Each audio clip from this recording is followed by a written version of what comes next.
आपने कभी सुना है 14 लोक? ये कोई कहानी नहीं, बल्कि एक गहरा आध्यात्मिक रहस्य है। हमारे ब्रह्मांड में कुल 14 लोक माने गए हैं, 7 ऊपर और 7 नीचे।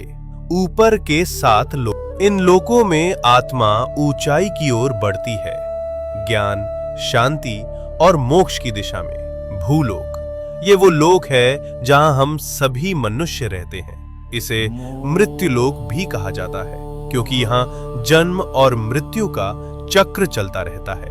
भूवर लोक, ये लोक भूलोक और स्वर्ग लोक के बीच स्थित है। ये ऊर्जा रूपों का क्षेत्र है जो भौतिक और दिव्य लोकों को जोड़ता है। स्वर्ग लोक, देवताओं का लोक, जहां इंद्र और अन्य देवता निवास करते हैं। अच्छे कर्म करने वालों को मृत्यु के बाद इसी लोक में स्थान मिलता है, जहां सुख, संपत्ति और आनंद की अनुभूति होती है। महरलोक, ये दिव्य ऋषियों, तपस्वियों और महान आत्माओं का निवास स्थान है, जहां वशिष्ठ और विश्वामित्र जैसे महान ऋषि तपस्या करते हैं। जनलोक, इस लोक में वे आत्माएं निवास करती हैं जिन्होंने ज्ञान और ध्यान में परम सिद्धि प्राप्त की होती है।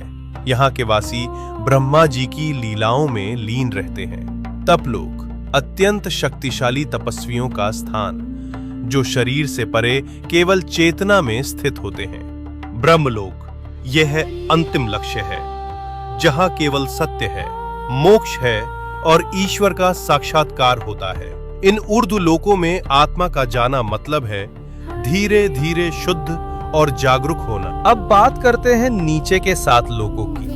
यहाँ भोग, मोह और भ्रम ज्यादा होता है। अतल लोक, राक्षसों और मायावी शक्तियों का घर। वितल लोक, जहाँ कामनाएं और भोग हावी रहते हैं। सुतल लोक, राजा बलि का लोक। वे दानवीर थे, लेकिन उनमें अहंकार भी था। रसातल लोक, जहाँ भ्रम, लालच और अज्ञान का घना अंधेरा है। तालातल लोक, छल, धोखा और झूठ से भरा हुआ लोक। महातल लोक, जहां अंधकार और अहंकार का बोलबाला है। पाताल लोक, सबसे नीचे का लोक, तामसिक ऊर्जा और इच्छाओं का केंद्र। लेकिन इन सब का मतलब सिर्फ बाहरी दुनिया नहीं है। ये 7 लोक हमारे भीतर की नकारात्मक सोच और कमजोरियों का प्रतीक हैं। तो जब हम सच्चाई, भक्ति और सेवा में लगते हैं, हम ऊपर के लोकों से जुड़ते हैं, और जब हम लालच, मोह और गुस्से में फंसते हैं, हम नीचे गिरते हैं। सोच बदलो, लोक बदल जाएगा।